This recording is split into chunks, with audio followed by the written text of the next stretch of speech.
viewers and subscribers. Welcome to another episode. People, in today's episode, we want to talk about the different cultural practices, the different traditional practices. We want to talk about the fun fact that I guess most of us didn't even know about. Let me know what you think about this topic in the comment section below. Don't forget to like, comment, share, and subscribe to the channel. You know we family, right? Hello. People, growing up, we all have different tales and stories to tell because growing up was different for everybody. You see, everyone was taught differently, everybody has learned differently, everybody thinks differently. We may have similar ways of doing things as a maybe as a race group, but not everything is as forward or as plain or as easy or as, I don't know, blunt as it should be. I mean, what am I talking about? Okay. In colored households, right, we have certain things and certain norms that we traditionally normally follow. That doesn't mean that every colored household does it. It's just that a majority of colored households who do certain things. That's just the cultural norm of how it works. If you're a certain religion, if you're a certain, um, I don't know, what else could we put there? Because normally it's a religion that would divide colored people and not much else, right? Normally it's the religion is the biggest divider of colored people because within the colored community, you will get Christians, Muslims. Basically, that's like the two big dividers, right? And then obviously you get atheists, right? Those are the three, right? Whereas in the black community, there's not many black Muslims. So you'd be divided on um, religion, culture, tribe, you know. And then in the white community, it's normally just divided, obviously, by religion.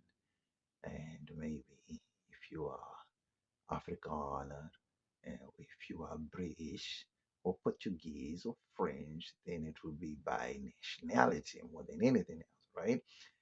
So I was always thinking, right, growing up, I was just thinking like what we did in our house is what everybody else done in their households too, right? And then as you grow up, you meet other people, you talk, you visit their homes, and then you see that, oh wow, they don't do this, they don't do that, they do this, they don't do that, and it's so fascinating as you grow and you learn these things, and then you watch YouTube videos, you watch TikTok videos, and then you find some strange things that go on in other races. So, for example, growing up in the colored household, we are taught that you will rinse everything before you use it. Cups, sauces, you dust them, you rinse it because you don't know what was crawling on it. Even when you leave a kettle overnight, in the morning, you will throw away that water because you don't know dust particles are in it, cockroaches might have fallen in it. You just never know. You throw the water in that kettle. When you take a cup, some people put them standing upright, other people put them upside down. And then when you take it from upright, it's dust particles, you got to rinse it. When you put it upside down, it forms that ring at the bottom of at the top of the cup, right? And because it was kept upside down in the cupboard, you don't know if they got dust particles or not. So you're going to rinse it and the rim of the cup. That is how I grew up. I also grew up knowing that when you go take a shower or a bath, you've got to use two face cloths, right? One for your face and one for the rest of your body. Now, a lot of people don't exactly share the same sentiment because a lot of people only have one face cloth, right?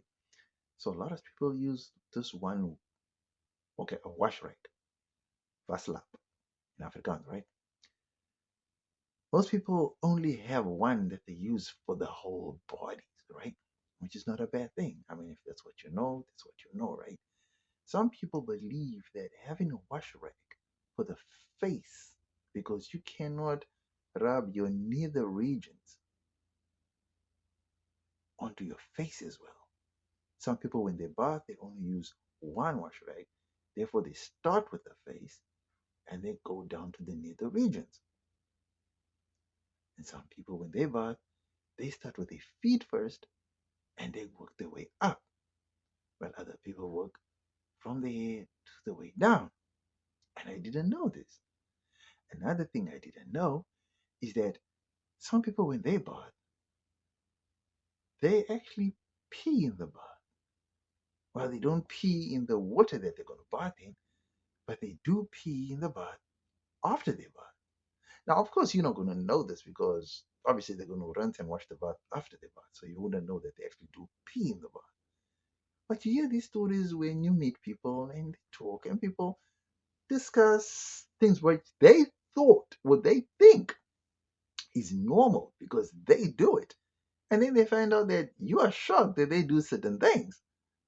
I mean, I was shocked to learn that people who wash their hands in the bathroom or in the toilet, right? Some toilets don't have a wash basin, so they go and wash in the bathroom, right? So I'm talking about, so it doesn't matter whether you're in the bath or the toilet, right? It's some people would wash their hands in the bathroom. Now you use the toilet, you go and you wash your hands. If you have a sink in the toilet, if you have a wash basin in the toilet, you finish using the toilet, you wash your hands in there. If you don't have a basin in the toilet, you'd obviously go and wash in the bathroom if your toilets and bathroom are separate, right? Or even if your toilets are in the bathroom, you'd wash your hands in the bathroom, right? Most people wash and dry their hands in the bathroom, and then they would proceed to go to the kitchen and they would take a slice of bread, cut bread, open the cheese, do whatever they need to do. Some people see that as cross contamination because the thing is, while you're in the bathroom, there's always a towel to dry one's hands. And unbeknownst to other people, that towel is only meant to wash or to dry one's hands. And yet, while it's in the bathroom, certain people run out of time or feel that the small face cloth or wash rag is too small to dry them quickly enough. So they quickly use the hand towel to dry the bodies.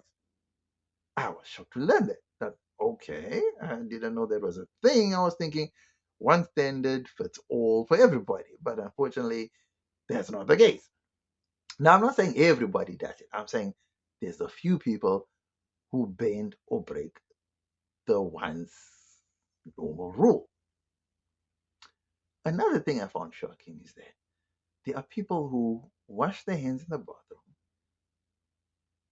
and they don't dry their hands in the bathroom because they're going into the kitchen. They go straight and wipe their hands in the kitchen with the kitchen towel because they do not want to cross contaminate the bread and whatever else.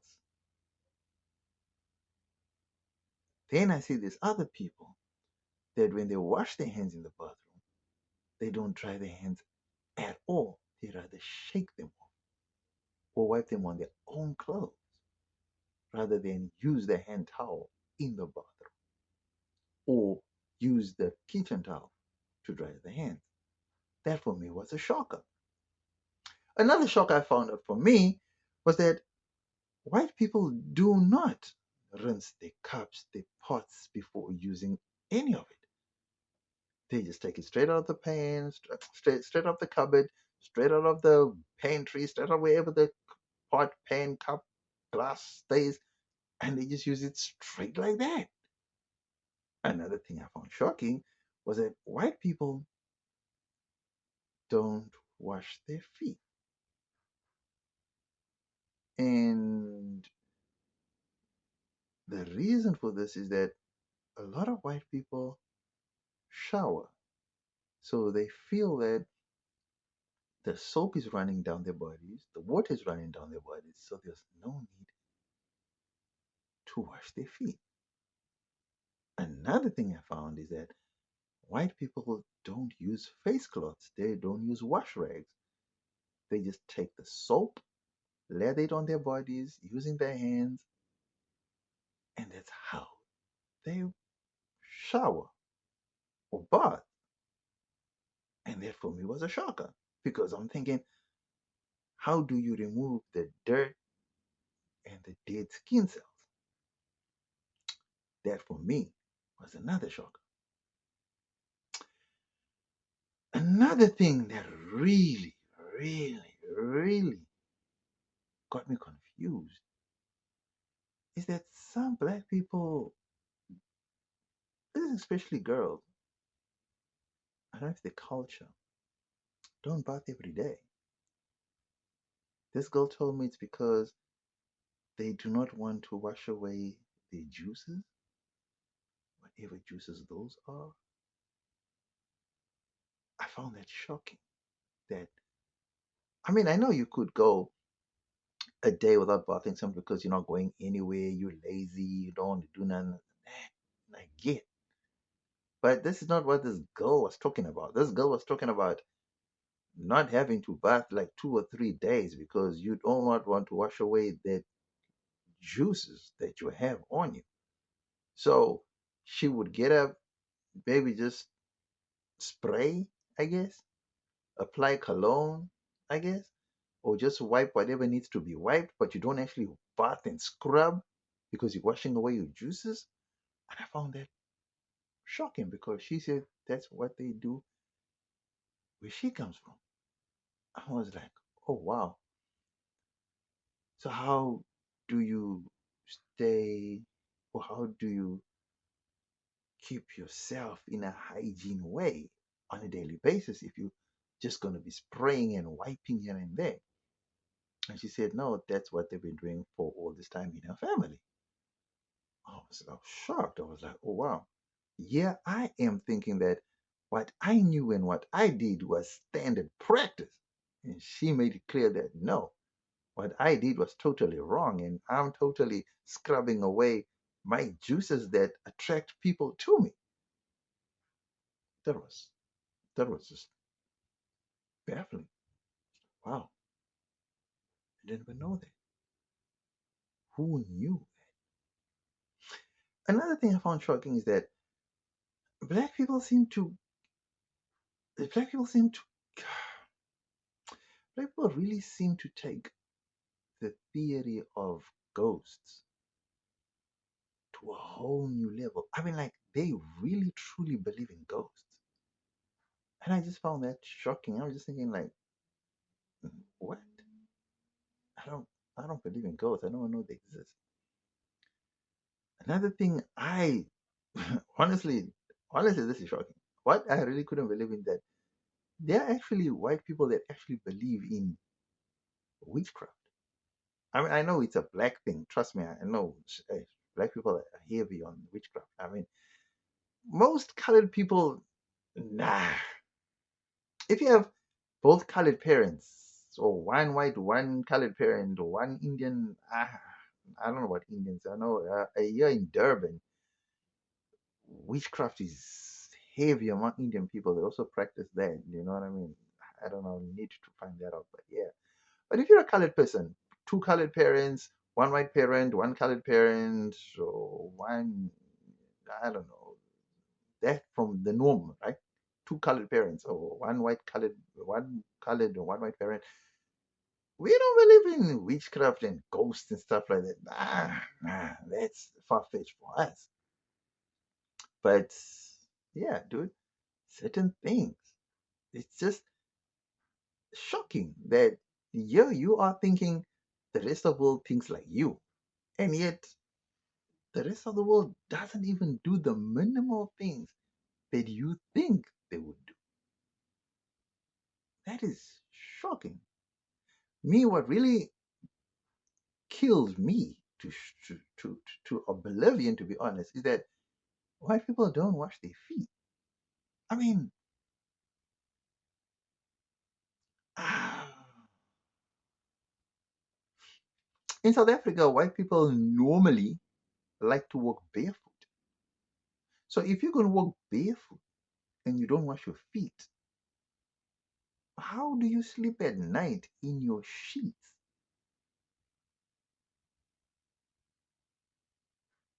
That's another one, eh? I guess we are all different. And I guess it's these differences that make us unique and that make us who we are. And we have to embrace these differences.